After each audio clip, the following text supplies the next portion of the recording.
welcome back to my YouTube channel. So hi, I am Minisa. We meet again. Yang mana hari ni, video kali ni iaitu bahagian yang keempat bagi guideline kerja khusus perakaunan SPM 2025 special to all student batch 0A. Okay, so hi, I hope that everyone is good. Semua orang berada dalam keadaan sihat sejahtera. Dan saya harap sebelum you tengok video saya bahagian keempat ni, make sure you tengok dulu video saya bahagian yang ketiga. Pastikan lengkap dulu ya video bahagian ketiga dulu, baru you boleh follow apa yang saya akan ajar untuk bahagian keempat sebab dia berkaitan. Okay, so untuk bahagian yang keempat ni, apa yang saya akan bincangkan, saya akan habiskan sedikit sahaja lagi berkaitan dengan urus niaga di lampiran C. Muka surat 10 hingga muka surat 24. Bukan 14, 24, sorry. Okay. Tapi fokus saya, macam hari tu kita buat bahagian 3 urus niaga yang fokus kepada inventory. Yang ini adalah urus niaga yang tak ada langsung kaitan dengan inventory. Faham? So dia lebih mudah lah. Okay. Cuma dia ada kaitan sikit lah nanti. Okay. Dan kita juga akan habiskan lampiran D, iaitu berkaitan dengan penilaian inventory akhir. Yang mana saya terlupa nak explain dekat bahagian 3. Tak apalah, saya explain dekat bahagian yang keempat. Okay.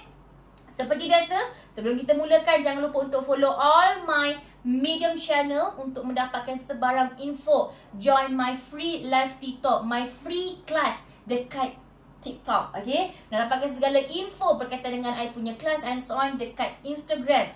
Now, dekat YouTube, follow I punya YouTube channel, subscribe. Jangan lupa subscribe, okay? Dekat button tu, tekan tu je, senang je. Simple and it's free jawab. Tekan subscribe, like, comment and share. Komen kalau ada apa-apa soalan.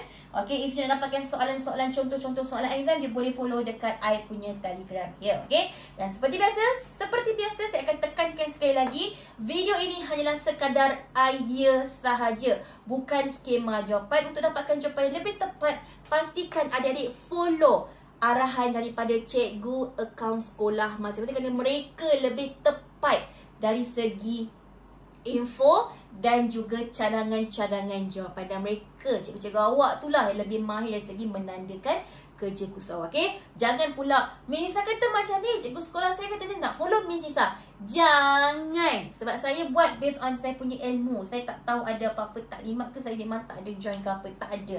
Okay, ini hanyalah sekadar effort saya, inisiatif saya untuk make sure, okay, batch 08 ada semangat untuk siapkan kerja khusus cepat. Saya faham SPM lebih cepat berbanding tahun sebelum, so saya nak pastikan mereka buat dengan cepat dan fokus dengan SPM selepas settle all the kerja khusus. Okay, so ini hanyalah untuk nak bantu awak sahaja. Okay, so lagi satu, sebab ramai yang akan DM saya tanya pasal kerja khusus. So bila saya buat video, senang. Nak tanya pasal kerja khusus, pergi tengok dekat YouTube. Okay, so saya memang tak sempat nak attend all the questions. Memang tak sempat. Okay, so harapnya video ini membantu awak semua. Okay, alright, so if you are ready, let's go everyone. Kita akan pergi kepada bahagian keempat berkaitan dengan urus niaga lampiran C serta lampiran D, penilaian bagi inventory akhir. So let's go everyone. Jom. Okay, sebelum kita pergi kepada lampiran C, apa kata kita buat sikit berkaitan dengan lampiran E? Sebab alang-alang hari tu video bahagian yang ketiga, kita dah siapkan inventory, betul? Kat inventory adalah lampiran D. Minta maaf, tadi saya kata lampiran D kan? Okay, penilaian inventory lampiran E. Minta maaf kat inventory yang bahagian D saya rasanya lah. Okay, tapi tak apa. Yang penting penilaian inventory is bahagian lampiran E. Okay, jadinya senang je nak isi ni. Awak kena pastikan first, kena siap dulu kat inventory. Okay, so awak akan masukkan nilai-nilai kuantiti ni, tengok pada kat inventory untuk baki yang terakhir sekali. Contoh, pokok hiasan. Okay, pokok hiasan hari tu my last value, nampak ini pokok hiasan. Bawah sekali, saya punya baki adalah sebanyak 56. Contoh. Okay, so saya pun akan masuk kat situ 56. Nampak? Okay, dan darabkan dengan harga kos. Okay, nanti dapat total. Gambar berbingkai. Gambar berbingkai baki saya last sekali adalah 38. Kayu pallet 43. Manakala untuk kayu pembagi ruang 37. Saya pun masukkan 38, 43, 37. Dan yang ni jangan lupa letak harga apa? Harga kos. Darabkan, totalkan, maka dapatlah jumlah. So nanti jumlah ini akan jadi sebagai awak punya inventory akhir. Okey, tapi nanti cuba tanya dengan cikgu awak semua, cikgu, untuk jumlah kat inventory akhir ni ada tak nilai minimum yang cikgu cadangkan ataupun nilai maksimum? Takut-takutlah terlalu kecil nilainya. So kalau cikgu awak kata terlalu kecil, awak adjust balik ke inventory. Sebab tu nanti follow I punya ni TikTok ni. Saya akan ajar guna Excel. Sebab apa tau? Bila you pakai Excel, this one kan I pakai Excel je. So tu I boleh buat cepat. Kalau katalah you adjust ni, yang baki ni dah kat auto, dia akan auto tolak tambah. Ni macam kurang lah. Alamak, cikgu saya kata 37 ni terlalu rendah. Contoh, nak tambah dekat bahagian beli. So bila kita tambah kat bahagian beli, nanti dia akan bertambah lah. So nanti semua akan bergerak. Okay, nanti tapi saya tak boleh sebut dekat dalam ni, nanti lama sangat. Okay, betul, kena santai. Saya akan buat dekat live TikTok saya nanti. Okay, so tanya dengan cikgu awak, apakah nilai minimum and nilai maksimum yang cikgu awak cadangkan. Okay, so inilah dia lampiran E berkaitan dengan penilaian inventory pada 30 Jun 2025 di muka surat 29. Alright, so pastikan lengkapkan yang ini. Okay, settle that part. Okay, next kita nak pergi kepada lampiran C again. Okay, tapi bukan nampak yang berkaitan dengan inventory saya dah potong. Kenapa potong? Kita dah buat dekat bahagian video yang ketiga. Siapa yang tak tengok bahagian ketiga kena tengok. Yang saya potong ni kita dah buat hari tu. Okay, so sekarang ni apa saya nak buat? Saya akan fokus dengan urus niaga yang tak ada kena-mengena langsung dengan inventory. Yes, kita akan isi sama-sama. Okay, okay, so ladies and gentlemen, lampiran C you all boleh buka untuk yang pertama di muka surat yang 10. Muka surat 10. Okay, okay, di mana pada 2020 tahun 2025 Jun 1 hari bulan perkongsi masukkan nama awak. Ni nama saya, Nisa binti Comel. Okay, letak sini. Okay, memberi pinjaman kepada perkongsi sebanyak 6,000 dengan syarat apa-apa semua. Okay, so here masukkan nama perkongsi. Okay, sebab ini adalah urus niaga dalaman. Bila berkaitan dengan urus niaga dalaman, selalu kita akan menggunakan dokumen umum. Urus niaga dalaman yang mana tidak mempunyai dokumen sampingan. Contoh, pemilik bawa masuk modal, itu urus niaga dalaman. Pemilik mengambil barang niaga, itu urus niaga dalaman. So dia tak ada dokumen apa-apa. So macam mana kita nak bagi tahu ada modal, ada ambilan, perkongsi ada bagi pinjam dekat perkongsian. Macam mana kita nak bagi tahu urus niaga benda tu wujud? So you akan buat dalam memo, tulis apa yang sedang berlaku. Itu kita panggil urus niaga dalaman. Okay, so itu dokumen dia. Settle this urus niaga. Okay, next, urus niaga yang seterusnya 3 hari bulan berkaitan dengan sewa. Okay, tengok baca. Membayar sewa kedai tempat kosong menggunakan syarat untuk tempoh 3 bulan. Okay, you kena logi. Yang ni tolong tanya cikgu awak tanya cikgu, sewakan anggaran berapa sebulan yang cikgu boleh cadangkan. Kalau cikgu awak kata carilah sendiri, survey, betul lah tu. Semua nak suap tak boleh. Okay, kena cari. Okay, so janganlah murah sangat. 800 lah, 500 memang tak logik. Okay, itu apa? Itu macam sewa rumah flat. Itu macam sewa rumah kecil. Okay, kalau untuk bisnes, selalunya dia mesti 3,000 ke atas, 2,000. Selalunya kalau kita survey kan, saya suka tanya tau, sini sewa mahal tak bang? Kalau pergi kedai, mahal dek, 3,000. So kita boleh dapat anggaran tau. So selalunya sewa 3,000. Kalau besar sikit 5,000. So you boleh letaklah apa-apa. Okay, so macam saya decide saya letak 2,500. Okay, kenapa 7,500? Sebab dia kata apa? Dia bayar sewa kedai untuk 3 bulan. Jangan tak baca soalan, 3 bulan.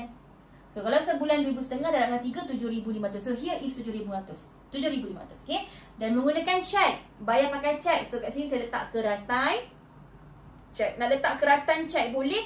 Nak letak voucher pembayaran pun boleh. Tanyalah cikgu awak mana yang sesuai.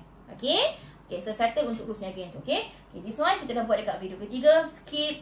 This one pun dah. Okay, next. Pada 5 hari bulan. Okay, tengok betul-betul 5 hari bulan punya muka surat 11. Okay, menjelaskan sepenuhnya baki hutang bulan lepas kepada pembekal P. Okay, yang ini awak tengok dekat maklumat lampiran B, yang mana awak ada letak kan. Ni awak ada berhutang dengan pembekal P. Awak letak amount ke sini. Awak ambil amount awak lah. Okay, you ambil amount ni semuanya. Kenapa? Sebab dia kata menjelaskan sepenuhnya. So tak bayar sikit-sikit. Semua hutang yang kita hutang dengan pembekal ni kita kena bayar semua. So that's why ambil amount sama yang apa yang ada dekat sini. Kalau sini letak 3,000, so dekat tadi pun letak 3,000. Faham? Okay, so letak nama pembekal P awak. Habis. Okey, yang ni tengok dekat muka surat 9 ah. Okey. So sebabkan awak bayar hutang, maka awak bayar hutang pakai cek, kita tulis ni sebagai keratan cek. Keratan cek. Boleh resit rasmi asal boleh. Sebab you bayar hutang, nanti si pembekal tu bagi awak resit. Tanyalah cikgu awak mana sesuai. Ni saya bagi idea Alright. Okey. Next, muka surat 11 juga. Okey, tengok sini. Menerima cek RM2,000 daripada pelanggan T. Okey, ni sama juga you tengok dekat maklumat B awak. Okey. Yang mana pelanggan T hari tu, pelanggan ni berhutang dengan saya RM3,000. Okey. Tapi baca ayat dia. Menerima cek daripada pelanggan T untuk menjalankan sebahagian. Sebahagian hutang bulan Mei. Sekarang kan you tengah buat bulan Jun kan. So yang baki yang awak nampak dekat sini adalah baki-baki daripada bulan Mei. Sebab nampak ni 1 Jun daripada bulan lepas. Okey. Tapi tak bayar semua, dia kata sebahagian. Kalau ikutkan hutang saya RM3,000. Tapi sebab kata sebahagian, jangan letak sini RM3,000, situ pun RM3,000. Tak boleh sebab dia bukan bayar semua. Ambil sebahagian. Ikut you lah. Okey. Macam I RM3,000, I bayar RM2,000 je. Dia hutang lagi RM1,000 tak bayar saya.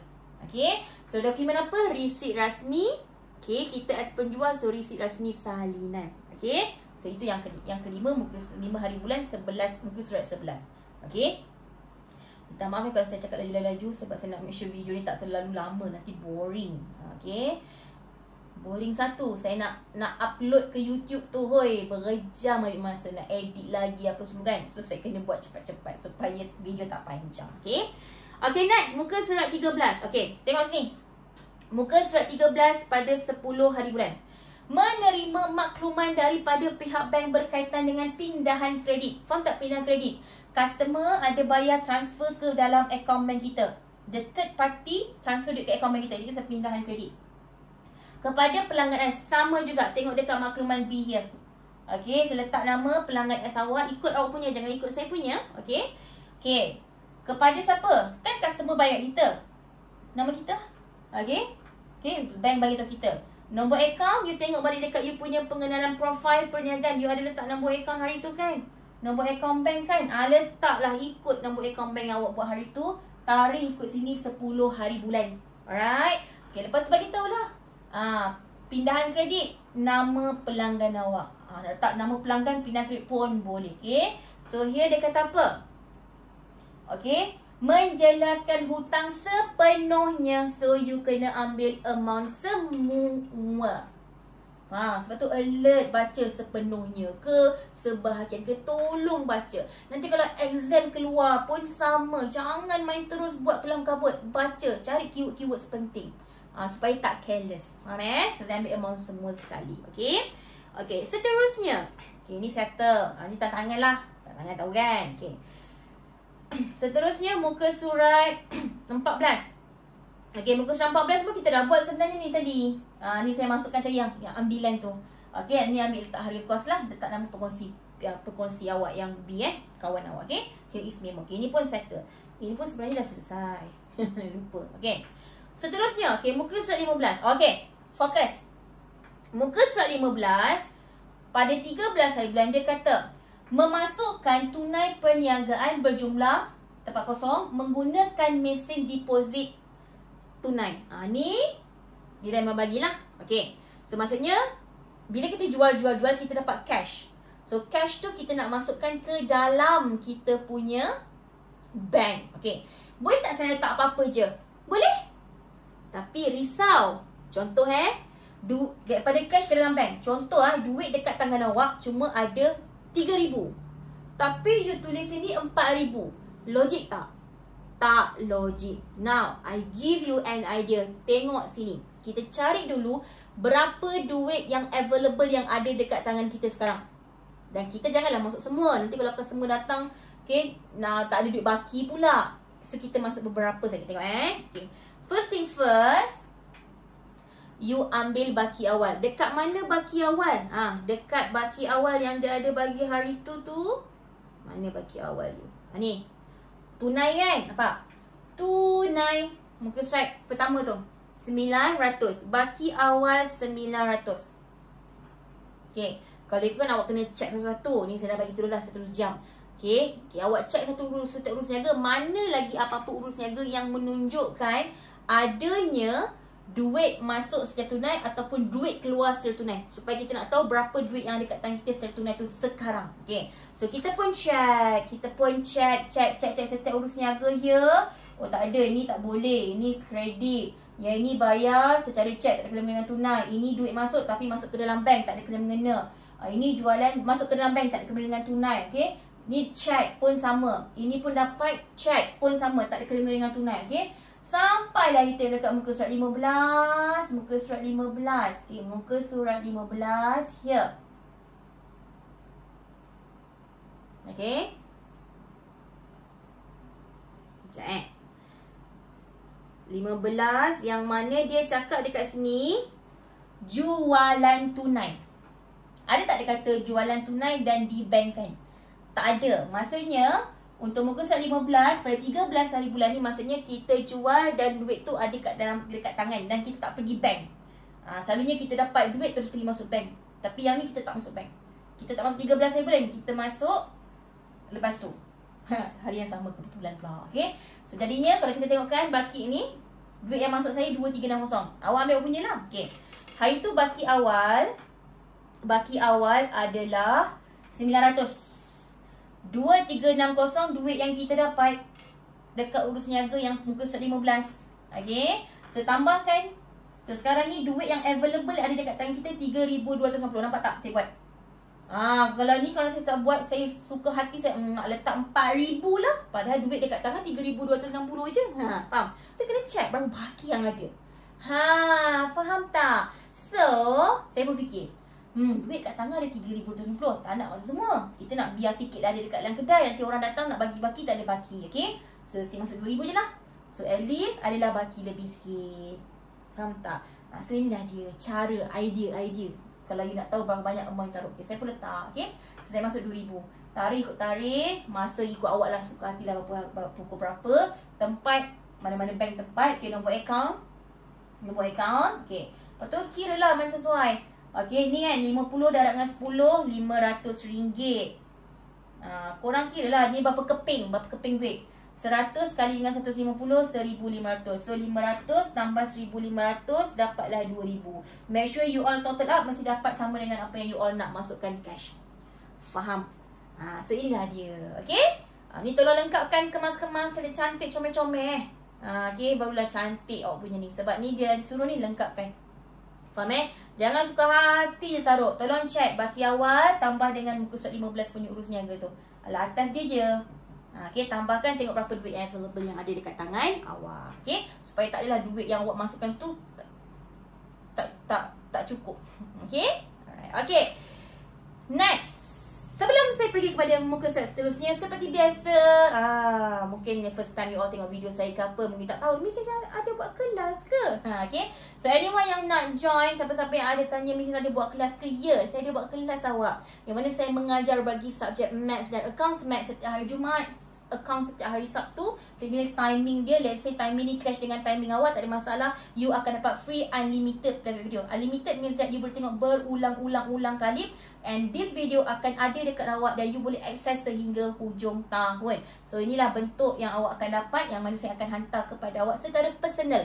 Sebab ni adalah kelas berbayar, hanya orang jam saja yang akan dapat. Okay, tak, it's not in public, private. Okay, so video and all the notes and all the answer, full skema jawapan, latest. And question is a latest question. Alright. Dan kebanyakan soalan yang saya bincangkan adalah soalan-soalan yang memang berasaskan soalan-soalan trial, soalan-soalan exam sebenar. Sebab saya nak awak biasa. Dan saya akan cover all the patterns yang mungkin boleh keluar dalam exam. Okay. And the fee sangat-sangat affordable, RM38 saja sebulan untuk satu subjek bagi satu level. Okay, so siapa-siapa yang berminat, come join us. So terus boleh direct contact saya punya admin, ataupun pergi dekat description, ada link. Tekan je link, terus akan terus ke saya punya admin. Alright. Okay, so I hope saya boleh jumpa awak. So this is all the result ini saya selalu share lah dekat all my media social. Okay, so I hope you also akan dapat amazing result macam kakak-kakak awak sebelum ni. This is not a create, this is memang the real questions. Okay, account A mostly banyaknya fail. Ada nak drop accounts pun ada. Saya rasa macam kena scam. Saya nak drop lah account Miss, tiba-tiba SPM Miss saya dapat A. Saya tak tahu lah saya yang kena scam ke apa. Okay, susah lah tiba-tiba A. Scam ke? Okay. Okay, settle. Okay, yang ni kita dah buat bahagian 3 hari tu. Kita teruskan lagi. Okay, now kita pergi dekat muka surat 18. Muka surat 18 hari bulan. Okay, jom. Okay, let's go. Membayar utility tempat kosong menggunakan perbankan dalam talian. Perbankan dalam talian is a slip perbankan atas talian. Okay, so ada 3. Utility, elektrik, air, telefon dan internet. Okay, this one logik. Jangan rendah sangat. Kita buka kedai, kadar kedai dengan kadar rumah tak sama. Kadar kedai tinggi. Okay, dan you can imagine kedai 24 jam buka aircon, kan, lampu semua kan. So elektrik tak sama macam rumah. Janganlah korang letak 100, 200, tak logik dik. Tak logik. Kita buka kedai, perkongsian pula tu mesti kedai kita besar, kan. So selalunya ribu-ribu lah. Okay. Air tak banyak lah sebab air berapa je. Ini saya bagi range tau. Tapi apa pun, apa dia? Tanya cikgu sekolah awak. Cikgu, yang mana cikgu yang boleh cikgu cadangkan yang lebih baik pada cikgu awak. Okay. Ini saya cadangkan based on I punya survey. Macam saya cakap tadi lah, I suka tanya kedai-kedai yang meniagakan. Saya suka tanya diorang. So, ini antara pendapatan yang saya dapat. Okay. So, you pun masuk dalam MOU. Jangan tiru sebiji lah. Nanti pemeriksa tengok, ini tiru macam video Miss Yisa ni. Habis maka aku tolak, saya tak bertanggungjawab. Okay. Dan dia kata, dia akan bayar 2 daripada 3 bil bayaran. So daripada 3 ni dia bayar 2. Ikutlah, mungkin awak nak bayar ni je. Ataupun mungkin awak nak bayar ni je. Atau mungkin awak nak bayar elektrik dengan internet. Mungkin. Sebab kata dia tak bayar semua, dia bayar 2/3 saja. So nanti yang ni akan ada belanja belum bayar. Okey, ataupun cuba tanya balik cikgu awak. Ni apa yang saya faham lah. 2 daripada 3 bil bayaran berikut. Mungkin dia bayar 2 bil. Ataupun mungkin kena tambah semua darab dengan 2/3. Antara 2 tu lah. Nanti tolong komen dekat bawah boleh tak? Saya tahu ramai anak yang nanti akan nak cikgu. Tolong supaya kawan-kawan awak akan dapat jawapan dengan cepat. Okay. Adakah bayar 2 bil saja ataupun totalkan semua darab dengan 2/3? Okay. Tolong komen dekat bawah once you dapat confirmation answer. Okay. Thank you so much. Okay. Okay. Settle. Okay. Next. Muka surat 19. Okay. Tengok sini muka surat 19. Tengok sini. Yang ini dia related dengan video yang ketiga hari tu. Okay. Muka surat 19, 21 hari bulan. Yang mana dia kata menjelaskan sebahagian hutang kepada pembekal Q.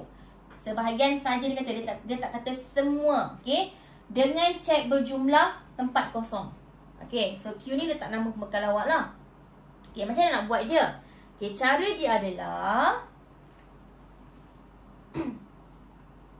you akan ambil, okay, mana urus niaga yang ada kaitan dengan pembekal Q. Alah, ni saya salah ni. Tak pernah saya potong. Okay, baki awal jangan ambil tau. Baru saya perasan. Baki awal jangan ambil. Sebab baki awal, saya rasa tadi kita ada buat kan? Ke tak ada Sekejap, saya check dulu. So ya guys, banyak sangat dalam kepala saya ni. Saya pun dah confused. Takut dia berkaitan dengan pembekal lagi seorang tu. Ada ke dia bayar? Rasanya macam tak ada. Oh, tak adalah. Tak ada. Dia tak ada lagi bayar pembekal Q tu. Ni maksud saya. Hari tu kita kan ada hutang pembekal Q ni kan. Hari tu kan. Kita ada bayar ke tak ada. Yang kita bayar tu ni pembekal P. Bukan pembekal Q. So pembekal Q ni memang kita tak bayar langsung lah. Okay, ni betul lah. Ni betul. Okay, betul. Okay, padam balik. Okay. So jadinya, sebab dia kata bayar sebahagian. Walaupun sebahagian tetap kena semak. Sekali awak terbayar lebih ke, awak bayar cukup-cukup ke, dah salah. Okay. So you ambil baki awal. Baki awal dekat mana? Dekat lampiran B. Ni. Okay. Ditambahkan dengan, okay, dekat muka surat 12, ada beli secara kredit. Dekat muka surat 12, awak ada beli secara kredit dekat pembekal Q. Beli awak ambil awak punya mal lah, 5,004. Okay, 5,004. Lepas tu dekat muka surat 13,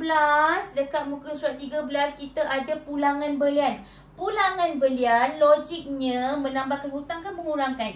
Mengurangkan kan? So mau you ambil lah. Just saya 150.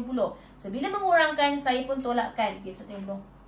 Lepas tu dekat muka surat 20 ada beli lagi sekali. Dekat muka surat 20 awak ada beli sekali lagi. This one. Berapa? Dah hilang pula. Salah ambil kot. Oh, tak ada. Oh, ada. Bukan 20 dek, 18. Minta maaf. Di muka surat 18 pada 20 hari bulan. Sorry lah guys, I buat masa tu pukul 3, 4 pagi. Okay. So jadinya masa tu ada beli. So bila you beli again secara hutang dengan si pembekal Q, so hutang you akan bertambah. So here tambah di muka surat 18 pada 20 hari bulan. Okay. So bila saya selesaikan, baki awal tambah belian kredit, tolak pulangan belian tambah dengan belian kredit sekali lagi dekat muka surat 18 tu, dapat this amount. So inilah amount yang mana saya berhutang dengan pembekal Q saya. So adakah awak akan ambil this amount? No. Sebab dia bukan bayar semua. Dia kata bayar sebahagian. So you ambil lah apa amount, tapi pastikan sebahagian, bukan amount ini. Dia kena bawah daripada this amount. Faham? Sebab tu kena buat benda ni. Kalau tak buat benda ni, macam ni nak tetapkan this one. Faham tak? So make sure you check dahulu. Yes, okay. So nanti apa? Dokumen resit rasmi atau keratan cek. So apa? You bayar pakai cek. Satu lagi, you bayar hutang. So pembekal Q akan bagi awak resit rasmi asal. Alright. Okay, next. Lagi. Yang ni kita dah buat dekat video 3. Okay, next. Muka surat 21. Ini sama dengan yang tadi pakai PlaySheet. Yang duit tunai masuk ke dalam bank. Sama. Cuma yang ini slip bank. Yang tadi pakai mesin, ini dia pergi counter. Counter slip bank. Okay, nak isi macam mana? Sama juga. Awak kena check berapa duit yang available. Okay, this one, you pergi tengok yang baki tunai tadi. Okay, you all pergi balik dekat urus niaga ni. Ni. Yang muka surat 15 tu, kan? Macam tadi kan, baki tunai 3260. Tapi saya masuk ke dalam bank 2000. So saya ada baki lagi 1260. Ni baki tunai yang ada. Okay, ambil yang baki ni. Ambil baki tu. This one. Okay, you baca urus niaga yang sebelum tu, ada tak apa-apa jualan tunai yang tak masuk ke bank tau, yang ada kat tangan. Okay, so you pun pergi tengok ada dekat mana. Dekat muka surat 19. Dekat muka surat 19 ada jualan tunai sebanyak 2000. So saya pun kat situ tambah 2000. Okay. Alah, 2300 pula. Nanti korang ikutlah amount korang Okay, lepas tu jualan tunai dekat muka surat 20 45400. So saya put 4540. So inilah total duit yang ada dekat tangan saya sekarang ni 8100. Tapi saya tak masuk semua. Nanti kan tak ada duit baki pula kat kedai. So saya masuk sebahagian saja. So daripada 8100 saya masukkan 6000. So at least adalah duit tinggal. So kalau kata nak masuk 7000 pun boleh. Jangan masuk 9000. Duit kat tangan ada 8100 je, tiba 9000. Tak logik. Okay, so you kena cari dulu berapa duit ada kat tangan you, dan baru you boleh decide berapa nak masuk kat sini. Kalau boleh tak nak duit banyak sangat ke kedai, hilang nanti. Okay, so at least tinggal beberapa ribu lah untuk as a duit baki. Okay, dan kita tunai ke tangan. So I tak tulis kat atas ni. Ini kalau kita daripada check, ini kita tunai. So letak dekat sebaris dengan tunai, masukkan. Okay, 6000 kan cara dia. 6000, ini kosong. Ni sen. Kalau 4000, 400. 4500, 4500. Faham? Masukkan tarikh dan seterusnya. Okay, letak nama bank awak. Masukkan 6000. Kalau 5000, 5000. Macam tu. Okay. Okay, settle. Okay, next. Seterusnya, muka surat 22 adalah berkaitan dengan pinjaman. Okay, jom baca. Kita ada sikit lagi. Menerima maklumat debit daripada pihak bank bagi pembayaran pinjaman bank dan juga faedah pinjaman bank. Yang ni awak kena tengok dekat soalan awak muka surat pertama. Kedua. Okey, dia cerita pasal pinjaman. Okey, baca dia kata apa. Pinjaman bank dibuat pada 1 Jun 2004 sebanyak 54,000 yang mana akan matang pada 31 Mei 2029. So kalau kita kira daripada 1 Jun 2004 sampai 31 Mei 2009, maksudnya kita meminjam for 5 years, 5 tahun. Okay. Dan dia kata faedah atas pinjaman adalah 3% setahun berdasarkan jumlah pinjaman pokok. Pinjaman pokok tu adalah pinjaman yang you pinjam asal lah, which is adalah 54,000. Itulah pinjaman asal you.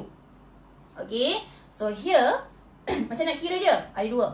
First, berapa banyak you kena bayar dekat bank bulan-bulan amount yang you pinjam. Okay, so you jangan bagi dengan 5. You kan pinjam 54,000, jangan bagi 5. Kalau you bagi 5, ibarat you nak tahu nilai untuk setahun. Sekarang kan you tengah buat account untuk sebulan.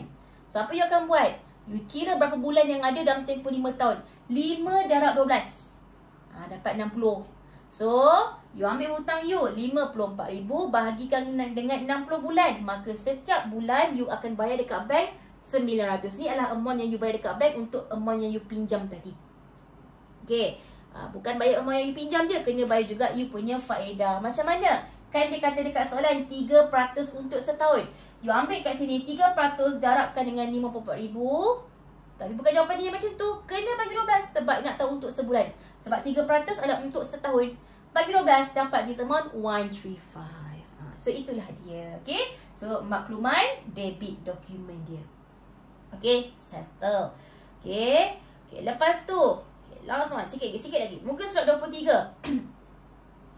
26 hari bulan yang mana dia kata menerima cek daripada pelanggan S, Sally Deco Enterprise. Nama pelanggan saya. Awak tolong masuk nama pelanggan awak. Okay.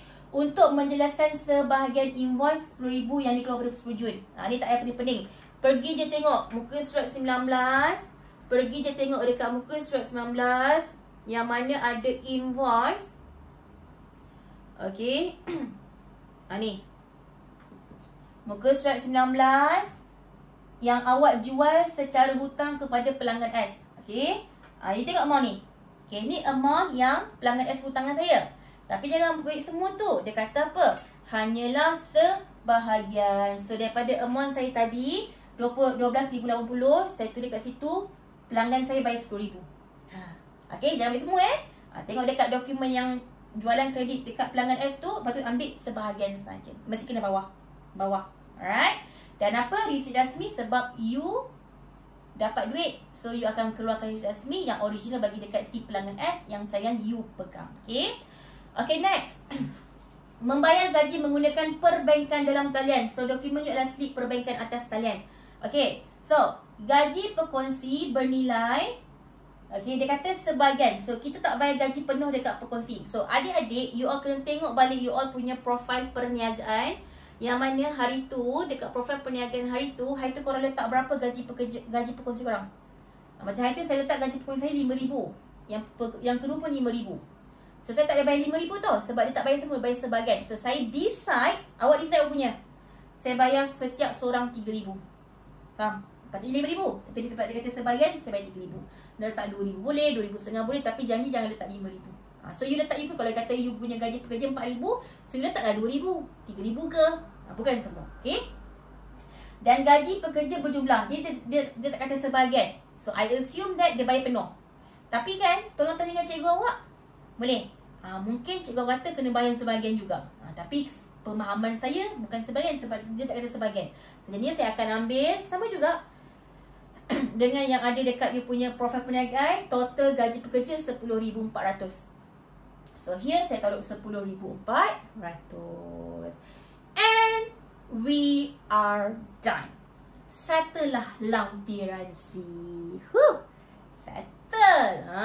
Daripada muka surat berapa tadi kawan-kawan? Daripada muka surat 10 Muka surat 10 sampailah muka surat 24. Okay. So saya harap penerangan saya ini jelas walaupun sedikit laju. Kalau terlepas ke apa korang reverse lah nama pun video kan. Tak faham lah dia cakap apa tadi. Reverse balik. Okay. So if you have any questions, okay, no problem, just drop the comment below. Okay. Dan if you have any questions ke nak dapatkan Q&A secara live, you boleh join I punya live di TikTok, insyaAllah. Okay. So, itu saja untuk video bahagian keempat. So, kita akan jumpa di next video insyaAllah. Saya tak tahu bila saya akan upload. Okay. Ada masa saya akan upload dengan cepat. Okay. So, kalau saya terlambat, tolong refer dengan. Jangan tunggu saya. Takut lambat. Okay. So, saya pun masa agak pack. Jadinya boleh tanya dengan cikgu-cikgu awak semua. Okay. Tolong buat cepat-cepat. Supaya you boleh hantar dekat cikgu awak. Cikgu awak boleh semak. Kalau ada pembetulan, you boleh buat pembetulan dengan cepat. Okay. Cepat you buat kerja khusus dengan pantas. Cepatlah you boleh fokus dengan you punya syllabus SPM. Alright. So, itu saja untuk video kali ni. So, I hope to see you the next video. Okay. So, see you again. Jangan lupa untuk subscribe I punya YouTube channel. Jumpa lagi. Bye. Thank you.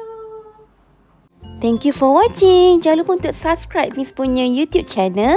And then like, share and comment. Okay. Bye.